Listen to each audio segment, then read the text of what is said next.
what happened last summer was we looked at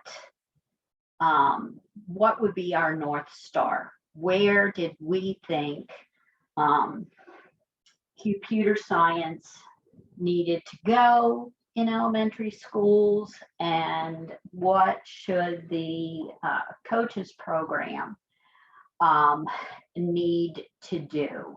And we felt that what we needed to do is to have a roadmap so that we could have those North Stars written down, revised by the stakeholders, and be something that we could plan around. We started with the issue that we have received feedback from the districts that what they really wanted from the Maryland Elementary School Computer Science Coaches Program was us to be the trainer of trainers, so that they would have a cadre of people in their district who would be well prepared to roll out further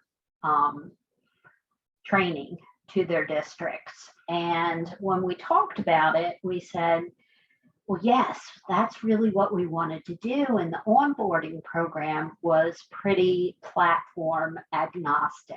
In other words, if you use BootUp, or you use code.org, or you use Project Lead the Way, or you did something homegrown, we wanted everybody to have the same foundation.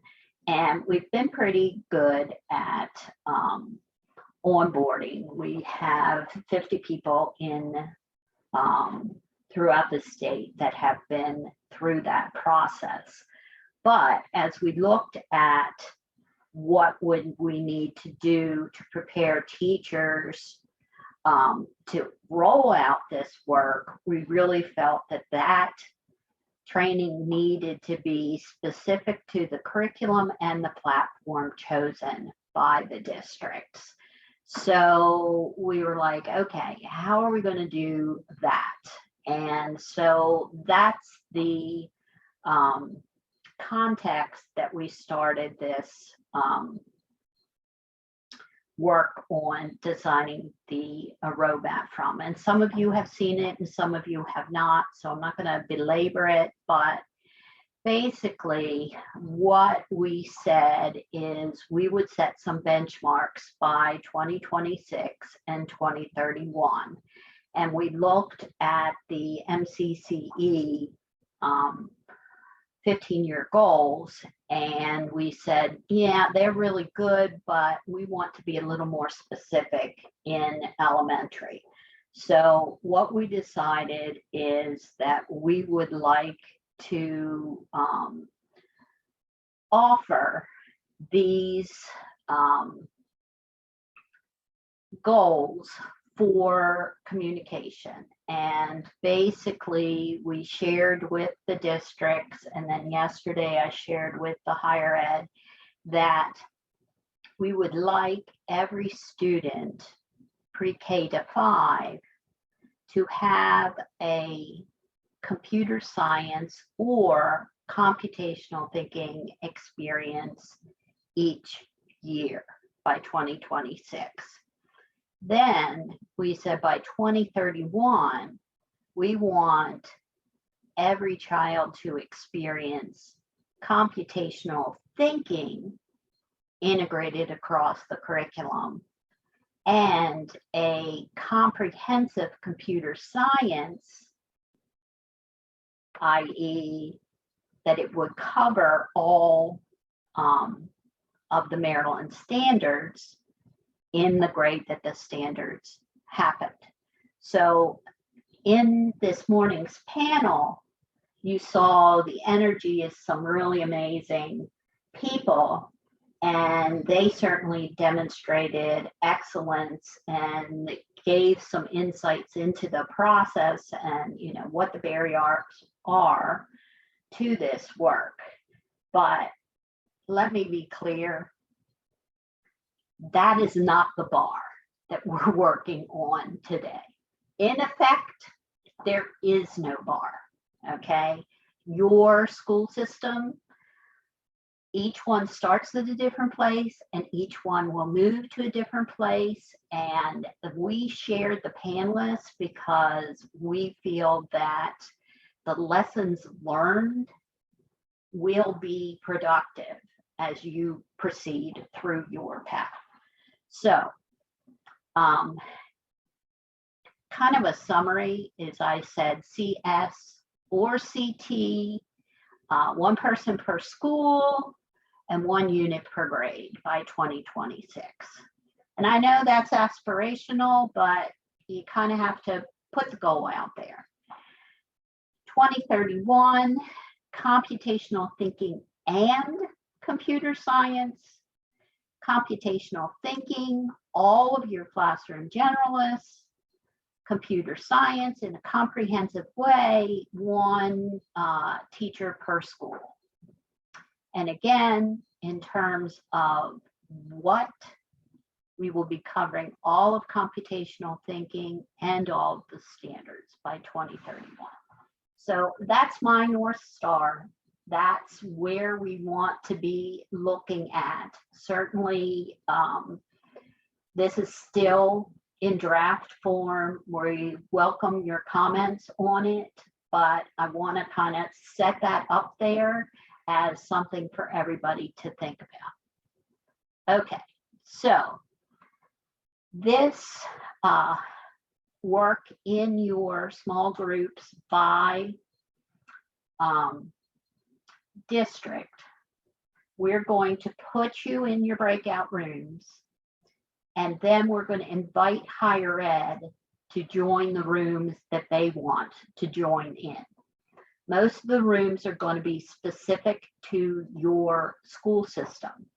There are some people here today that are singletons. In other words, they're the only person from their district. Yes, hi. And if that's the case, we're going to pair you up with some other people who are also singletons.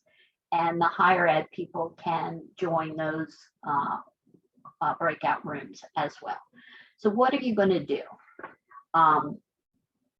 You're going to first kind of digest what you heard this morning in the panels in the context of your own district. And, you know, just go through a couple of the major takeaways. That was a lot of information. You need an opportunity to chew on it. Then what you're going to do is we have a folder, and that folder has each district in the state. So if you are from Anne Arundel County, there's going to be some files in your folder. And the first one you're going to use is this planning big picture. Okay, this is your own copy of it. So when you open it, you can edit it with things about your school system. We have structured this as a guided questions. You are not limited to that structure, okay? Your breakouts, you can structure how you see fit. This was our best thinking on what we would do. So you kind of get this big picture thing going. And if you have a curriculum, you have some questions. If you want a new or to support your curriculum, you have some questions. And then for round 2, we have a further document to structure based on whether you want to do curriculum, professional learning, or our third option, which is to kind of take a disciplinary content, and it could be library, and try and identify where there are opportunities to integrate computational thinking or computer science. Now, this overlaps a little bit with the round 2. So don't feel like you have to go into this in depth. The idea is to get enough discussion going so that you can decide which of the 3 round 2 activities to proceed with. So I'm going to close that.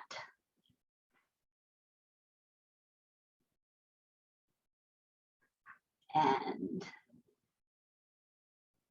there are also the round 2, and there's a copy of the rubric if you want to edit on that. All of this is here for your strategic planning purposes, and my suggestion is if you have access to it, you also put the outcomes from your script training. I don't know if you remember where that is, but if you do, you would have that all in one place. Okay, so when I designed this, we were going to take about an hour to do big picture, come back together, debrief, and then you were going to go to round 2. Feel free between now and whenever you opt for your lunch break to do round 1 and proceed at your own pace to round 2. As I mentioned, you have 3 choices for round 2. You're going to go back to your folder and pick the appropriate documents for where you want to dig in deeper.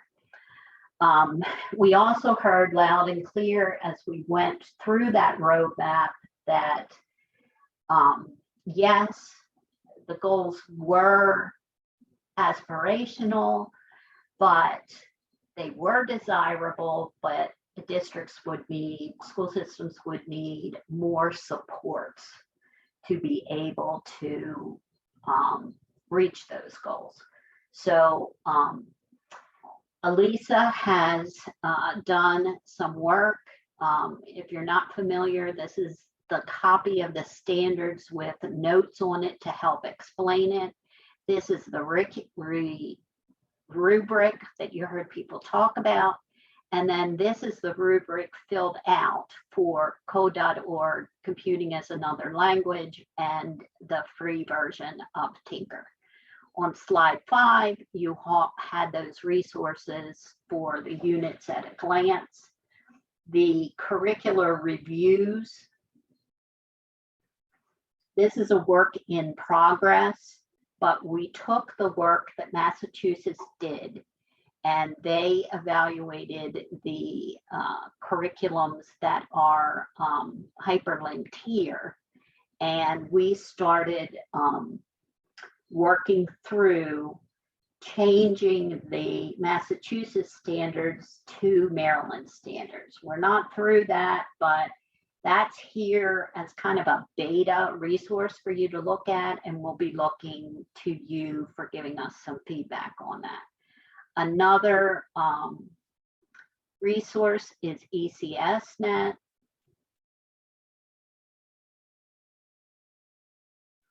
Okay, what you want to do here is go to find lessons.